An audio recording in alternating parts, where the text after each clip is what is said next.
আসসালামু আলাইকুম প্রিয় দর্শক, সবাই কেমন আছেন? আশা করি যে যেখানেই আছেন আল্লাহর অশেষ রহমতে সবাই সুস্থ আছেন এবং ভালো আছেন। আমিও আলহামদুলিল্লাহ ভালো আছি।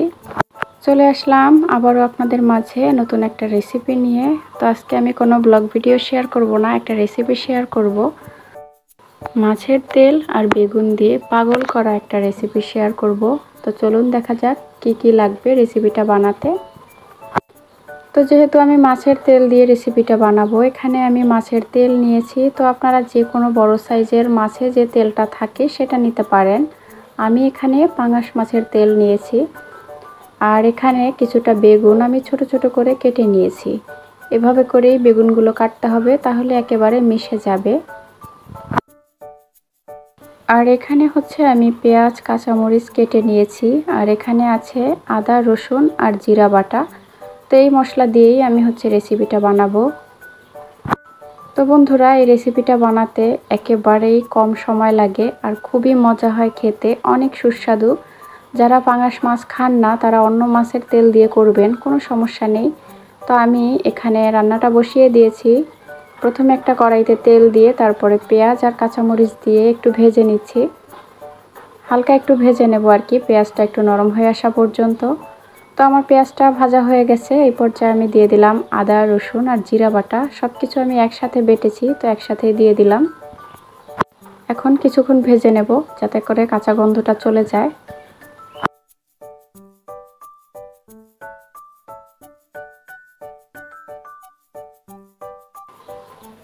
তো আদা রসুনটা দেওয়ার পরে আমি ভালোভাবে ভেজে নিয়েছি। এবারে কিছুটা পানি দিয়ে দিলাম। এখন আমি একে একে গুঁড়া মশলাগুলো দিয়ে দেব। দিয়ে দিলাম হলুদের গুঁড়া, মরিচের গুঁড়া, আর দিয়ে দেব স্বাদ মতো লবণ। তো আমি সব সময় এই মশলাগুলোই ব্যবহার করি। ধনিয়া গুঁড়া আমি সব সময় খাই না, তাই ওটা দিলাম না, বাদ দিলাম। আপনারা চাইলে দিতে পারেন। তো এখন আমি মশলাটাকে খুব ভালোভাবে নেড়েচেড়ে কষিয়ে নেব যতক্ষণ না মশলা থেকে তেলটা ছেড়ে আসছে।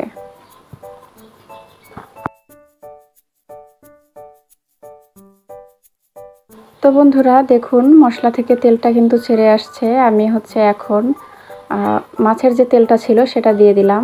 আর এখানে আমি মশলাটা যে কষিয়েছি সেখানে হালকা একটু তেল দিয়েছি, আপনারা দেখতেই পেয়েছেন। তো হালকা তেল দেওয়ার কারণ এই যে মাছের যে তেলটা দিয়েছি এখান থেকে কিন্তু প্রচুর তেল বের হবে। তো এই রান্নাটা করার সময় আপনারা অবশ্যই তেলের পরিমাপটা একেবারে অল্প দিবেন।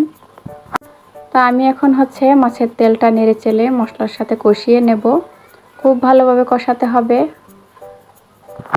এই কষানোর সময় আর একটা কাজ করতে হবে, একটু পানি দিয়ে তারপরে কষিয়ে নিতে হবে, কারণ মাছের তেল সবার কাছে কিন্তু ভালো লাগে না। অনেকে বলে যে একটু আষ্টে গন্ধ লাগে। তো তারা কি করবেন, এভাবে খুব ভালোভাবে কষিয়ে নেবেন। আর এই পর্যায়ে একটু লেবুর রস দিয়ে নেবেন।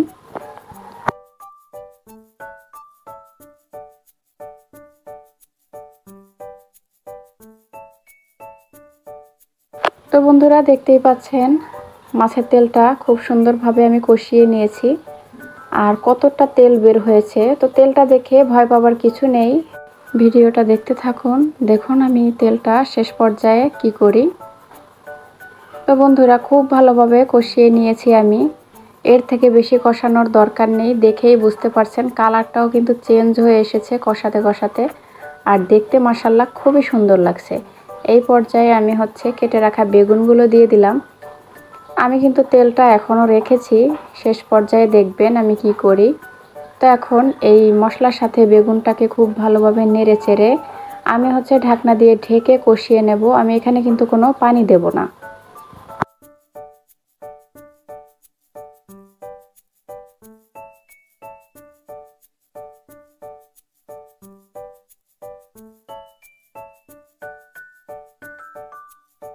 পাঁচ মিনিটের মতো ঢাকনা দিয়ে আমি চুলার আঁচটা বাড়িয়ে রান্না করেছি। দেখতেই পাচ্ছেন কতটা পানি উঠেছে।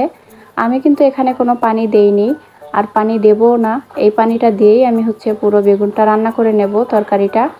তো এখন একটু নেড়ে চেড়ে দিচ্ছি, তা না হলে উপরের দিকটা একটু কাঁচা থেকে যাবে। তো নাড়াচাড়া করে আবারও আমি একটু ঢেকে দেব। এই রেসিপিটা আমি আমার শাশুড়ি মায়ের কাছ থেকে শিখেছি। মাশাআল্লাহ এতটা মজা হয় যে এখন আমার খুবই প্রিয় একটা রেসিপি এটা। তো তো দেখতে পাচ্ছেন আবারও আমি ঢাকনা দিয়ে ঢেকে কিছুটা সময় কষিয়ে নিয়েছি। এখন আর আমি ঢাকনা দিয়ে ঢাকবো না, কারণ বেগুনগুলো একেবারে গলে গেছে। এখন হচ্ছে ঢাকনাটা খোলা রেখে আমি পুরোটা সময় রান্না করব, এই পানিটা শুকিয়ে আসা পর্যন্ত। তো এতে কিন্তু কোনো ঝোল রাখা যাবে না, একেবারে শুকনা শুকনা করতে হবে। এটা তেল বেগুনের রেসিপি বলতে পারেন, খুবই ভালো লাগে মাছের তেল দিয়ে এই রেসিপিটা, মানে একবার খেলে বারবার খেতে মন চাইবে। তাই তো বলছি, পাগল করা রেসিপি। আর এই রেসিপিটা যারা বানাতে চান অবশ্যই টাটকা টাটকা মাছ এনে ওই তেলটা দিয়ে বানাবেন। ফ্রিজে রেখে ওই তেল দিয়ে বানালে কিন্তু খেয়ে মজা পাবেন না। আমি অফ ক্যামেরায় একটা টমেটো দিয়ে দিয়েছিলাম, ওই হচ্ছে অংশটুকু স্কিপ হয়ে গেছে। তো রেসিপিটা আমার হয়ে গেছে, আমি কিছুটা ভাজা জিরার গুঁড়া দিয়ে দিলাম। অবশ্যই এখানে ভাজা জিরার গুঁড়া দিতে হবে, এতে করে খুব সুন্দর একটা ফ্লেভার আসবে তরকারি থেকে। রেসিপিটা কিন্তু আমার হয়ে গেছে বন্ধুরা, দেখতেই পাচ্ছেন। তো এখানে এখনও কিন্তু তেলটা একটু কম লাগছে, তাই না? তো চলুন দেখিয়ে দেই তেলটা কোথায় গিয়েছে।